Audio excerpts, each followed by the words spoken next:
What's up, everybody? Welcome back to the Duvall Boyz podcast, episode 3. We're your hosts, Alex Ortega and Simon Graves. What are we talking about this week? Well, first of all, we got to talk about our mics. We got mics now, guys. We got mics. We had mics, just they didn't look as official. You couldn't really see them. Well, now we have podcast mics. Yeah, we got the new, I guess, better podcast mics, the ASMR mics. But not only that, I guess new mics and new haircuts, huh? New haircuts, new year. It's a new year. Lots changing. This is our first podcast of 2024. Yeah. So we're excited. You doing anything for the new year? You got any goals, resolutions? Well, I kind of already started because for years I've been cutting my hair in a certain direction, way. It caught me off guard the other day. Yeah, now I'm just like cheetah pet now mode. But definitely have a new podcast and grow that. New hair, new mics. Definitely just grow the podcast, not your hair. Yeah. But no, I'm starting fresh so I can grow a mullet now. I'm going to be business up front, party in the back, you know? But it's definitely something this year, grow myself as a brand here at the dealership in our community, for sure, being a lot more involved. So we definitely got to follow that a little bit more and just be a better person at home too and that kind of stuff. Not to get all touchy and mushy. I'm not that kind of guy. That's a good goal. I feel like I have similar, always business-wise, grow our brand, grow my personal brand, do more stuff in the community. I'd love to get involved with other local businesses and stuff like that, and just kind of reach out and always. Oh, I know I had another one. Oh yeah, shoot under 120. Whew. That might be a goal for 2025. I'm just kidding. No, Alex is we'll a great golfer. Yeah, I'm just kidding. I don't shoot around this. I'm playing, but. All that said, I mean, today's topic is we got trade-in values. Trade-in value, yeah. It's a good one because we work on that all week. I feel like that's a weekly thing, a daily thing for sure. And it's so common to get that question when you sit down with a customer because I don't know about you. I know you actually. You definitely have an emotional attachment to your car. Yeah, but I mean, everything's for sale here, Everything's for sale, sure. But when you come in and you're trading your car, you're giving up a piece of yourself for most people. Right. So people like to know where those values that we give them come from. Yeah, where the trade-in numbers come from and how do we just generate those? We don't just pull them out of thin air and put them on a piece of paper. What? That doesn't happen. That's not what we do. No, but we definitely have two steps, I'd say, for that. The first one is, let's just say the customer or you guys haven't came into the dealership and you guys want a value over the phone. Hey, what's my vehicle worth? What is it? It's got this many miles. It's got this and this and that. So what we typically do here is we do Kelley Blue Book instant cash offer. So we put a VIN specific into this database that decodes what's on your vehicle and the use of it, color. I mean, what kind of bed configuration, everything you have. So what we do through and that generates the history too. Yeah, history too. The auto history on it. If there's been any accidents or any of that stuff, it gets shown in there. So what we do is we put that in there, put the mileage, the condition. And if you're able to tell us about the wear and tear of the vehicle, or if it's just in pristine showroom condition, we'll put it in pristine showroom condition. So we put that in the system. We generate that. It usually takes them anywhere from 3 to 5 minutes, and it gives us a figure. A number. And then from there, that's just all our online number. Even when we get here, there's 2 steps to getting a number on how we get you a trade-in value on us purchasing your vehicle. Would be just the KBB instant cash offer and then the appraiser. But what we do as a salesman, we'll go out there, look at the vehicle, see if it needs anything or anything visible. I mean, if there's a huge dent in the vehicle, then of course we gotta let them know. Look at so it. that's the first step to how to get an appraisal on the vehicle. And we do, that one's really good for, like you said, over the phone, online, just to get a quick. If you're always on the go, and you can't stop by the dealer, I mean, we can get a ballpark figure at least. We live in a digital age, so yes, not everyone comes by the dealership. We get it, so that's why we try to have this available. Yeah. And we use that in person as well, but in person, it kind of go back to it's not really an old school approach, but this is just the best way to appraise cars. and every dealership does it a little bit differently. Some places have like a used car manager or whatever. Right. We have Jeff Duvall, and Yeah. you know, that's the owner. He looks at every car that comes through here. He's got a crazy amount of experience looking at vehicles. So for the in-person stuff, you know, we do the same thing. We drive it, look at it, check the history, ask about what you've done to it recently. And then Jeff really kind of takes the reins and he looks it over pretty good. And yeah, he gets in there. I mean, he'll look at it, and that's I mean, that's what thorough. Yeah, it's the same thing you do as if you come to look to buy a car. Like, exactly. He's doing the same thing. He's buying a car. So then, you know, to get the most accurate number, we go by Manheim auction values. So, I mean, basically what we could go buy that car for. Those people that don't know, what's like Manheim and NADA and all these other sources that you... Manheim is like I think it's the largest used vehicle auction nationwide. So like thousands of cars go through there weekly, daily.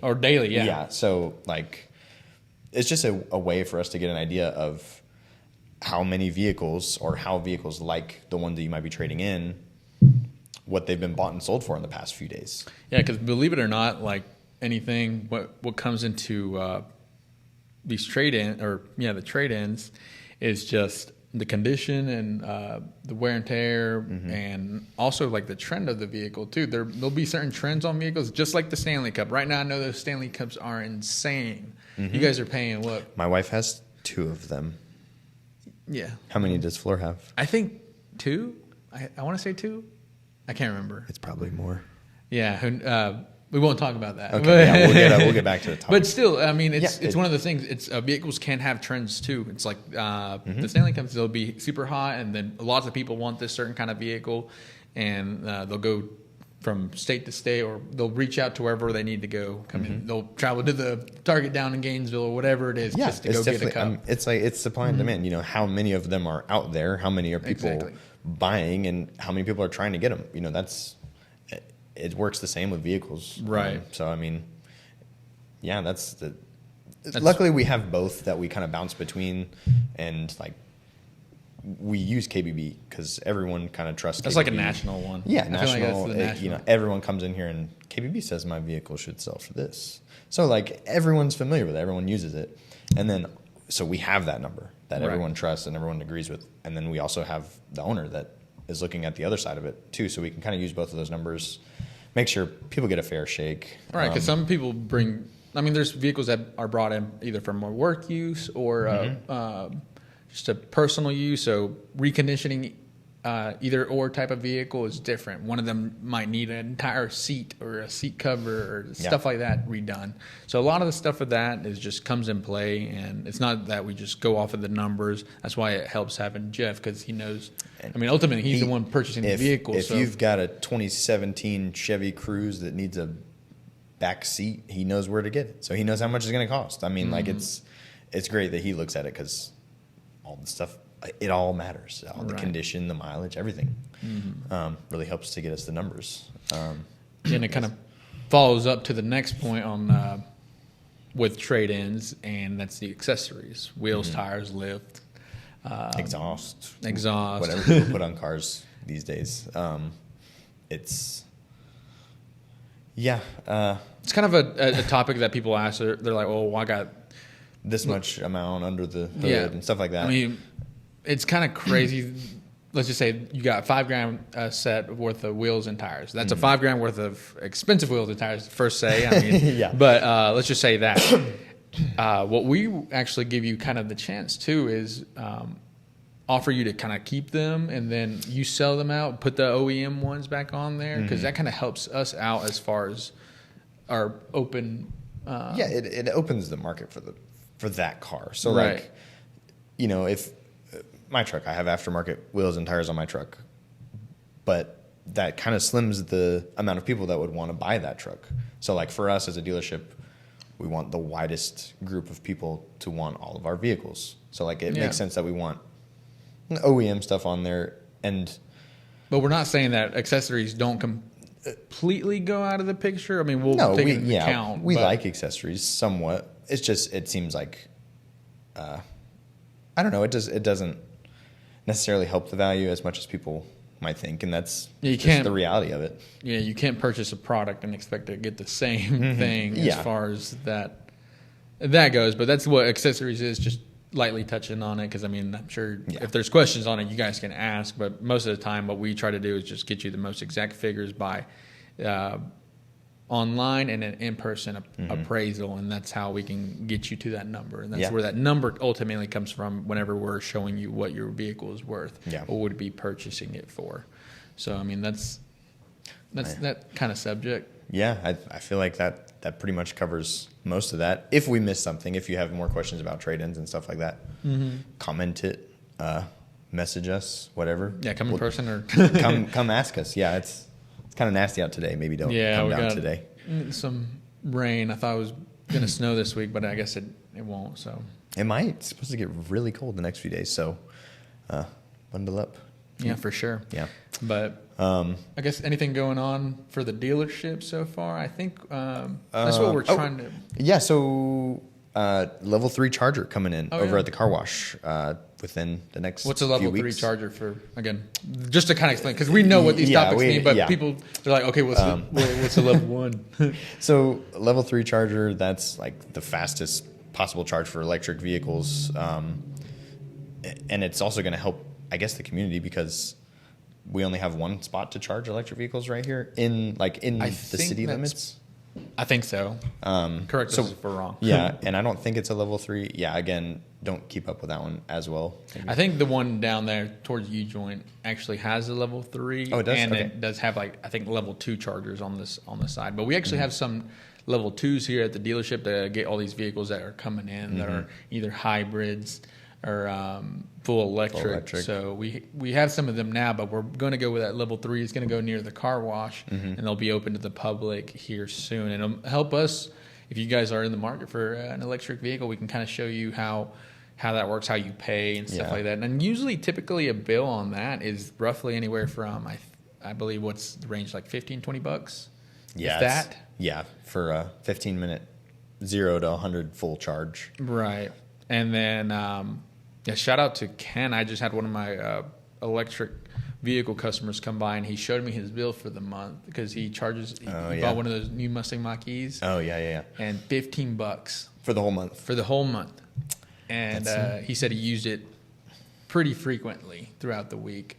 He's an avid user, and the electric plug-in, and he had a level 2 charger, and he showed me a bill. Sure enough, it said $15. That's pretty cool. I mean, everyone likes to knock on electric stuff, but it is, I mean, upfront cost is expensive, but...